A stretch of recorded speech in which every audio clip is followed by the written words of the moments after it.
My husband demanded $84,000 in our divorce. He said I'd contributed nothing worth counting. He smiled when he said it in front of our friends, his lawyer, everyone. They nodded. His lawyer wrote it down. I said nothing.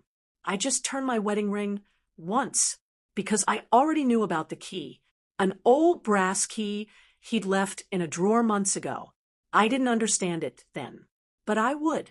6 accounts, 6 names I had never seen in my life. He thought I only knew how to stay quiet. He forgot what I did for a living. I count things. I find what doesn't add up. And somewhere in his tidy little story, a number was lying. Stay with me, because the day I laid it all on that table, the whole room went silent.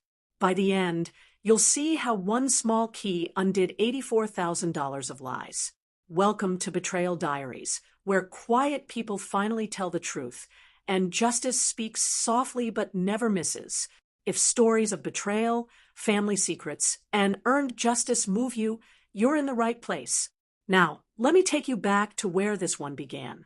He forgot what I did for a living. That was his first mistake. My name is Claire. I'm an auditor.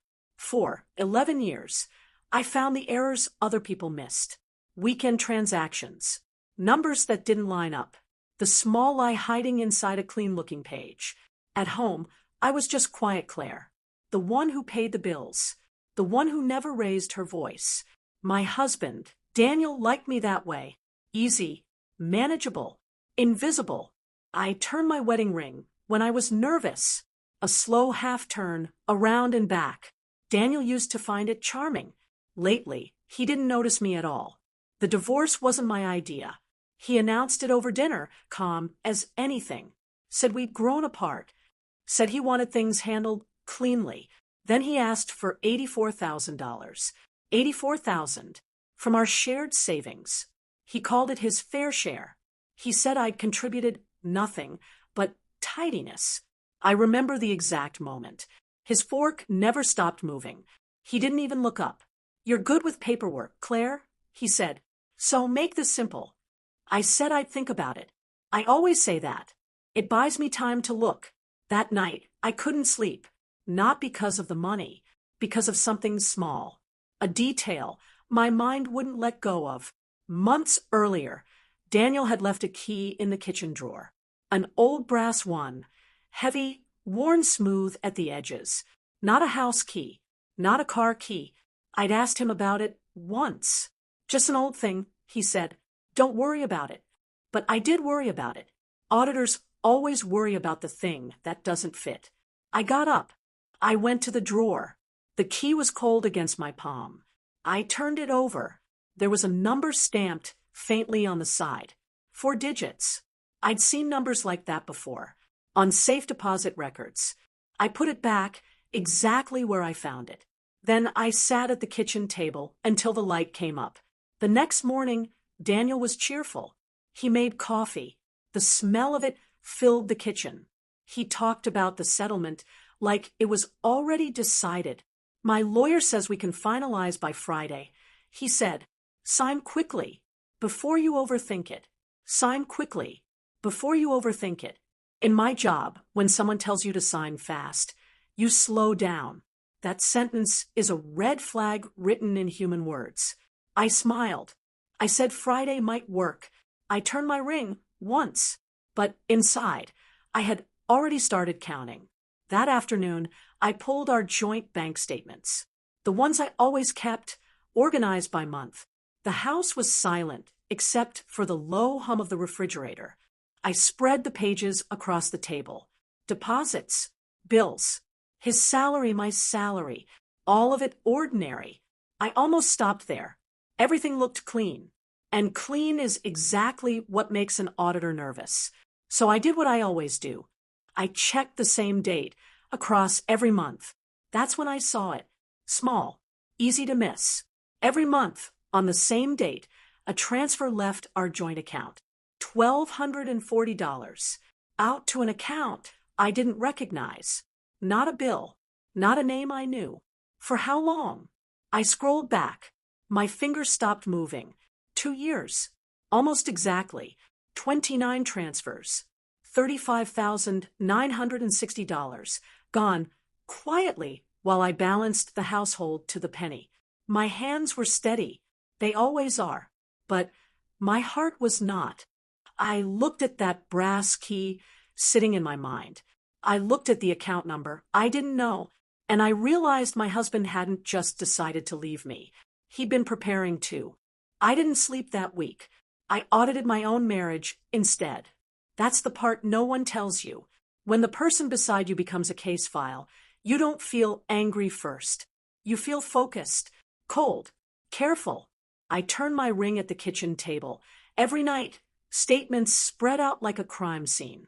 29 transfers, one unknown account, and that brass key I still hadn't explained. Have you ever looked at someone you loved and realized you were the only one who didn't know the truth? That was me, married 11 years, and reading my own life like a stranger's ledger. I started with what I do best. Dates. That single account, the one taking $1,240 a month. I traced where I legally could. Public filings, bank records I had every right to as a joint holder. And there, I found the first thing that didn't add up. One transfer was dated a Sunday, the 11th. I remember it clearly because banks don't process transfers like that on a Sunday. Not that kind. The date was impossible. An impossible date means a backdated entry. And a backdated entry means someone was covering a trail. I photographed everything. I organized it by month, the way I'd organize any audit. Not for revenge, for truth. If this ever reached a room full of people, I wanted it clean, traceable, undeniable. Then I took the brass key to the bank. The lobby smelled of old paper and cold air. Fluorescent lights hummed above the counter. I told the clerk the truth, that it was a joint marital asset, and I had the legal right to inquire. She checked the 4-digit number. Her chair scraped as she leaned in. She looked up. She looked at me a little too long. "Ma'am," she said quietly, "this box isn't just under your husband's name." I asked whose name was on it. She hesitated. "There are two, him and a woman." I wrote the name down. I didn't recognize it. I thanked her. I walked to my car, and only then did my hands finally shake. A woman, a hidden box, a backdated transfer. The pieces were sliding together, and I hated the picture they made. That night, Daniel asked if I'd signed yet. "Almost," I said, "just checking the numbers." He laughed. "You and your numbers. Some things you don't need to check, Claire." I looked at him, calm, confident, a man who believed his quiet wife would never dig. "You're right," I said, and I turned my ring once. The next morning I called a forensic accountant, someone who only confirms, never decides for me. The line clicked and went quiet as she pulled the files. I could hear her keyboard, steady, patient. I gave her the account, the dates, the impossible Sunday. She called back within a day. "Claire," she said, "this isn't one account." I sat down. "The one you found feeds others. Money moves through it, then splits. I count at least 6 connected accounts. Different names. Same source. Six accounts, built quietly over 2 years. Money siphoned from our marriage while I balanced the grocery budget. And one of those names, the one on the safe deposit box, kept appearing again and again. I asked her one question. "Whose money started it?" She was quiet for a moment. "Yours mostly. The early deposits came from an account only you funded, the inheritance from your mother."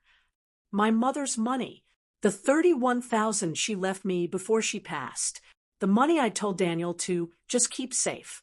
He hadn't kept it safe. He'd used it as the seed for everything he was hiding. I set the phone down. I picked up the brass key, and I finally understood why he'd left it in that drawer, careless, like it was nothing. He never imagined I'd know what it opened. But there was one more thing on that box record I hadn't looked at yet. The date it was opened. It was 3 days before he asked me for the divorce. 3 days. He'd opened that box 3 days before he asked me to sign. He wasn't ending a marriage. He was closing a case he thought I'd never read. So I built mine. For 2 weeks, I did what I've done for 11 years. I assembled evidence, bank records, the forensic accountant's report, the safe deposit history, 29 backdated transfers, 6 accounts, mapped like a family tree of lies, every branch traced back to my mother's money. All of it legal, all of it mine, to hold. I put it in order, not for war, for the moment truth would finally sit on a table and speak for itself. That moment came at the settlement meeting. Same room where he'd first demanded $84,000. Same lawyer.